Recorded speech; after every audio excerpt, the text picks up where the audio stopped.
नमस्कार दोस्तों, आप सभी का स्वागत है आपके अपने channel health India with D Bhati पर। दोस्तों, कहा जाता है कि भारत एक कृषि प्रधान देश है और यह सत्य भी है, क्योंकि भारत की लगभग 70 से 75% जनसंख्या ग्रामीण क्षेत्रों में निवास करती है। दोस्तों, इस वीडियो में हम आपको बताएंगे कि हम खेलों में भाग कैसे ले सकते हैं, क्योंकि बहुत से अभिभावक, बहुत से खिलाड़ी ये पूछते देखे जाते हैं कि हमें खेलों में खेलने के लिए माध्यम बताइए, हम किस तरह से खेलों में भाग ले सकते हैं, क्योंकि हमें पता ही नहीं चलता कब खेल हो जाते हैं और किन किन माध्यमों से खेल होते हैं। तो इस वीडियो में मैं आप सभी को ये जानकारी देने वाला हूँ कि हम किन किन माध्यमों से खेलों में ऊंचे स्तर तक भाग ले सकते हैं। लेकिन यहाँ पर मैंने जिक्र किया कि भारत एक कृषि प्रधान देश है और यहाँ की लगभग 70 से 75% जनसंख्या ग्रामीण क्षेत्रों में निवास करती है। इसका जिक्र करना इसलिए ज़रूरी है क्योंकि अधिकांशतः खिलाड़ी ग्रामीण क्षेत्रों से आते हैं, क्योंकि कहा भी जाता है कि ग्रामीण क्षेत्रों में प्रतिभाएं छुपी पड़ी हैं, बस उन प्रतिभाओं को तलाशने की ज़रूरत है और तराशने की ज़रूरत है। दोस्तों, बहुत से अभिभावक ऐसे हैं जो अपने बच्चों को अच्छा खिलाड़ी बनाना चाहते हैं। बहुत से बहन भाई ऐसे हैं जो अपने छोटे बहन भाइयों को अच्छा खिलाड़ी बनाना चाहते हैं। यानी रिश्तों में बहुत से ऐसे रिश्ते हैं जो अपने सगे संबंधियों को अच्छा खिलाड़ी बनाना चाहते हैं, लेकिन वे जानकारी के अभाव में उन्हें सही दिशा नहीं दे पाते।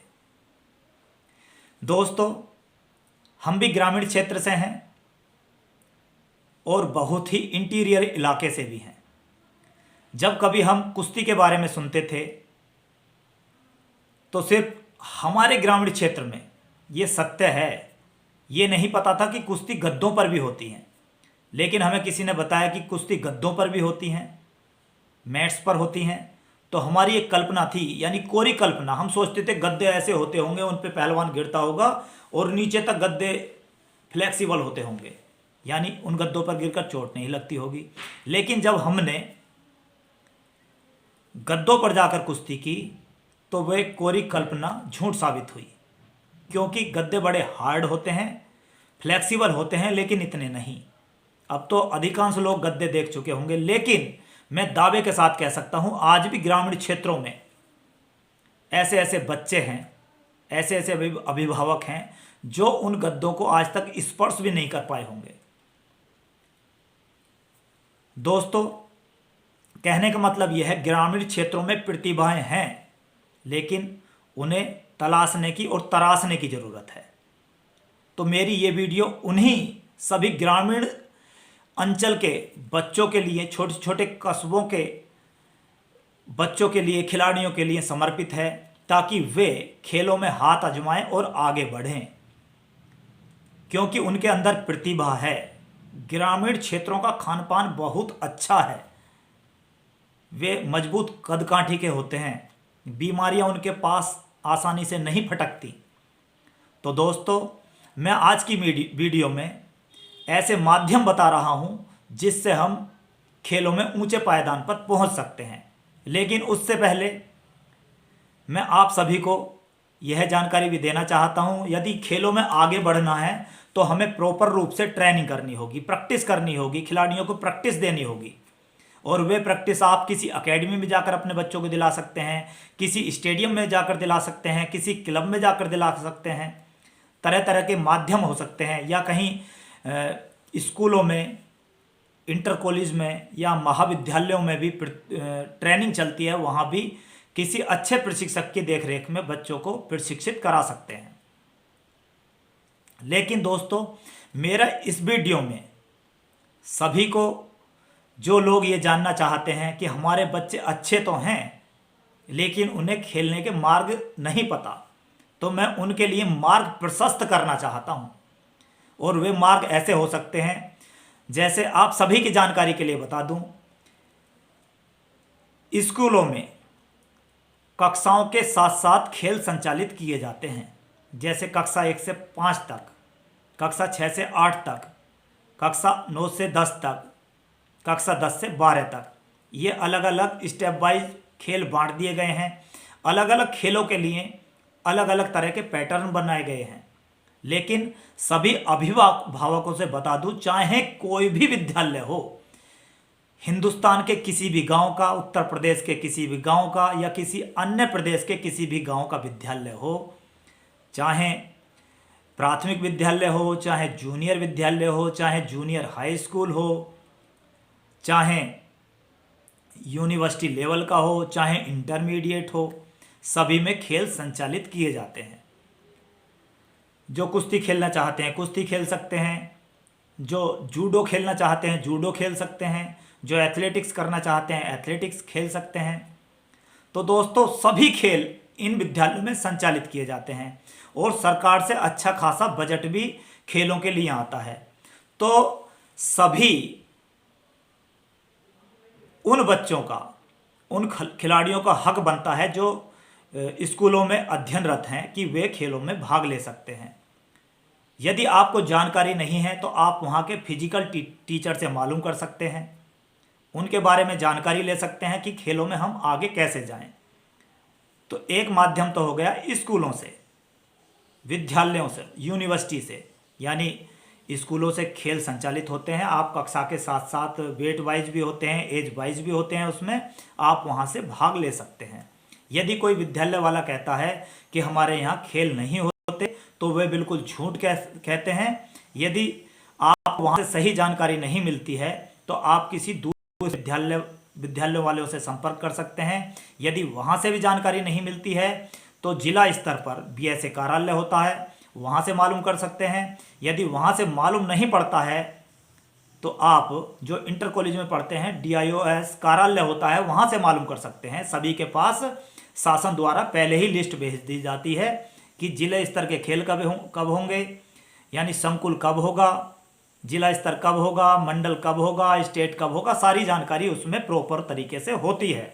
तो सभी की जानकारी के लिए बता रहा हूँ, कोई भी इसमें कोताही ना बरते। स्कूलों में जाकर फिजिकल एजुकेशन टीचर से संपर्क करें, वहाँ के प्रधानाचार्य से संपर्क करें, तो आपको खेलों की जानकारी अच्छे से मिल जाएगी, कब खेल होने हैं और कब कब आपको उन खेलों में प्रतिभाग करना है। एक तो बात रही ये, और दूसरी बात है युवा कल्याण विभाग। एक युवा कल्याण विभाग बनाया हुआ है हमारे उत्तर प्रदेश में, तो युवा कल्याण विभाग है। अदर प्रदेशों में अलग नाम से भी हो सकता है, लेकिन युवा कल्याण विभाग के द्वारा भी खेल संचालित होते हैं। जैसे ओपन खेल प्रतियोगिताएं, यानी खुली ग्रामीण खेलकूद प्रतियोगिताएं, उसमें भी एज वाइज भी होती है, जूनियर लेवल की भी होती है और सीनियर भी होती है। यदि आप जागरूक होंगे तो उनके माध्यम से भी आप खेलों में प्रतिभाग कर सकते हैं। इसके लिए भी बहुत बड़ा बजट सरकार की तरफ से आवंटित किया जाता है, लेकिन जानकारी के अभाव में लोग इससे वंचित रह जाते हैं। तो आप जिले लेवल पर, जिला मुख्यालय पर युवा कल्याण विभाग का ऑफिस होता है, वहाँ पर युवा कल्याण अधिकारी बैठते हैं, उनके ऑफिस में जाकर आप मालूम कर सकते हैं और खेलों में भाग ले सकते हैं। एक जानकारी रही ये। और आपकी जानकारी के लिए बता दूं, खेलों में ऊंचे पायदान पे खिलाने के लिए खेल संघ बने होते हैं। आप खेल संघों के माध्यम से भी खेलों में प्रतिभाग कर सकते हैं। जैसे मैं बात करूं, जिला स्तर पर जिला कुश्ती संघ होगा, जिला कबड्डी संघ होगा, जिला खो खो संघ होगा, जिला वेटलिफ्टिंग संघ होगा, जिला एथलेटिक्स संघ होगा, यानी सभी खेलों के जिला स्तर पर संघ बने होते हैं। उनके सचिव होते हैं, वहाँ पर अध्यक्ष होते हैं, उनसे संपर्क करें। यदि पता ना हो तो अपने पड़ोसियों से, किसी से मालूम करके उन तक पहुँचें और जानकारी इकट्ठा करें, और तब खेलों में उनके माध्यम से भी आगे जाएं। खेल संघ भी छोटे स्तर पर प्रतियोगिता कराते हैं, यानी सब जूनियर, जूनियर और सीनियर लेवल पर प्रतियोगिता कराते हैं। लेकिन अब अलग अलग खेलों में ये प्रतियोगिताएं और बढ़ा दी गई हैं। जैसे अंडर 15 शुरू कर दी गई है, अंडर 12 भी शुरू कर दी है किसी किसी खेलों में, कुश्ती में अंडर 15 शुरू कर दी गई है, जूनियर लेवल की प्रतियोगिता शुरू कर दी गई है। ये तो पहले से थी, जूनियर, सब जूनियर पहले से थी और सीनियर पहले से थी। पहले से थी, लेकिन अंडर 15 और अंडर 23 दो नई प्रतियोगिता शुरू कर दी गई हैं।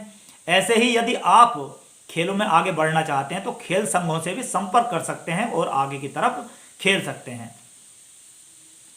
ये भी खेल संघ ओलंपिक स्टाइल के होते हैं, ट्रेडिशनल स्टाइल के होते हैं, अलग अलग हैं। तो ये खेल संघों के माध्यम से भी आप अपने खेलों को बढ़ावा दे सकते हैं, ऊंचे पायदान तक खेल सकते हैं। और दोस्तों, आप सभी की जानकारी के लिए बता दूं, सभी के दिमाग में ये चलता रहता है कि खेल, भाई कोई अच्छे खिलाड़ी अच्छे स्तर पर खेल गया, हम वहां तक नहीं पहुंच पाएंगे, खेलों में तो रिश्वत चलती है। आप सभी की जानकारी के लिए बता दूं, खेल किसी के बाप की बपोती नहीं है।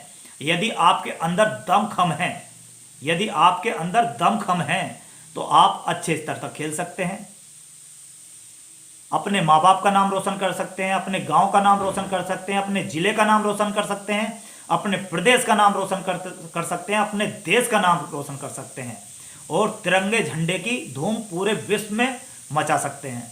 सिर्फ हमें जानकारी इकट्ठा करना है और आगे बढ़ना है। तो दोस्तों, ये खेलने के माध्यम बताए मैंने। यदि कुछ अभिभावक या कुछ खिलाड़ी इसी अभाव में रह जाते हैं कि उन्हें पता नहीं होता कब प्रतियोगिताएं होती हैं, कैसे हो जाती हैं, तो आपको इसकी पूर्ण जानकारी कर लेनी चाहिए समय रहते, क्योंकि ये खेल प्रतियोगिताएं प्रति वर्ष होती हैं। मैंने एक बार फिर दोहरा दे रहा हूँ, स्कूल लेवल पर होती हैं, कक्षाओं के साथ साथ खेल संचालित किए जाते हैं। कक्षा 1 से 5 तक, 6 से 8 तक, 9 से 10 तक, 11 से 12 तक, फिर यूनिवर्सिटी लेवल पर। ऐसे ही इसमें जिला स्तर पर होंगी प्रतियोगिताएं, मंडल स्तर पर होंगी, राज्य स्तर पर होंगी, राज्य स्तर के बाद नेशनल स्तर होगा और इंटरनेशनल टूर्नामेंट भी होते हैं। ऐसे यूनिवर्सिटी होगी, फिर नॉर्थ इंडिया ऐसा वगैरह, नॉर्थ इंडिया, साउथ इंडिया, ऐसे करके कंपटीशन होते हैं। अलग अलग खेलों का अलग अलग स्ट्रक्चर है। जैसे मैं रेसलिंग की बात करूं तो रेसलिंग में सीधी यूनिवर्सिटी होकर सीधे ऑल इंडिया जाते हैं, यानी नेशनल स्तर पर खेलते हैं। तो आप इस प्रकार से भी खेल सकते हैं और इसमें वर्ल्ड इंटर यूनिवर्सिटी भी होती है।